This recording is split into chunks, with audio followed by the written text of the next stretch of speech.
people know that astronauts use technical skills during their missions, but we also rely on interpersonal skills like collaboration, flexibility, and responsibility. NASA recognizes the importance of these life skills and has designed the Expeditionary Skills Training Series. These expeditions in learning will help you gain abilities you can apply in almost every part of your life. Let's get started. Hi, I'm NASA astronaut Anne McClain, and I want to talk to you today about leadership and followership. Most people think that leadership is about being the best at everything and telling others what to do. But that's not actually true leadership at all. Leaders find the people who are the best, then they encourage, they enable, and they inspire those people to accomplish great things. Great leaders do more listening than talking because their job is to know every team member and to help them do their best. Good leaders give the credit for success to their team, but they take responsibility for the failures. When everyone on the team is all in and feels valued, then the leader is doing a good job. And followership, believe it or not, is actually another form of leadership. Good followers do not just follow, but instead they lead themselves, their peers, and even their leaders when needed. If you're in a follower role, I want you to think like a leader.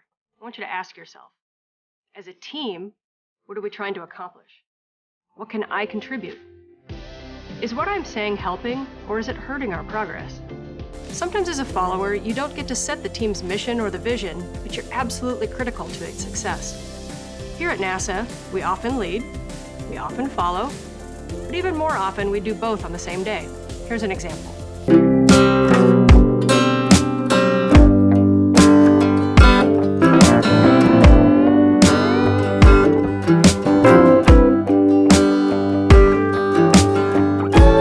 Space by flying jets on Earth. Not all of the astronauts are pilots, though. So some people sit in the back seat and they help the pilot with navigation, radio calls, or monitoring the status of the engines. Even our chief astronaut, our most senior leader who has flown in space many times, is not a pilot.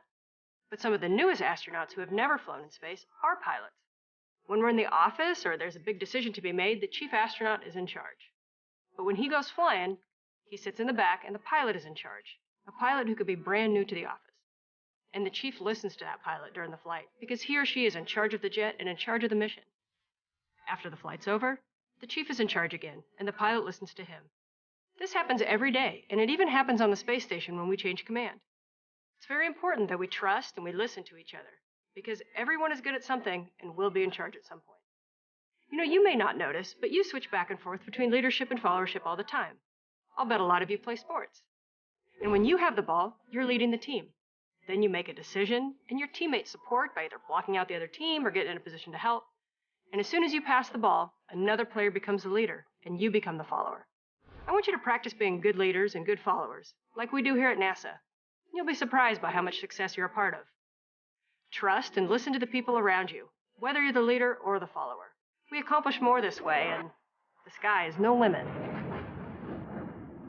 NASA and the 4-H Youth Development Program have joined forces to teach these critical skills. Your challenge is to create a scenario using leadership and followership in your own life.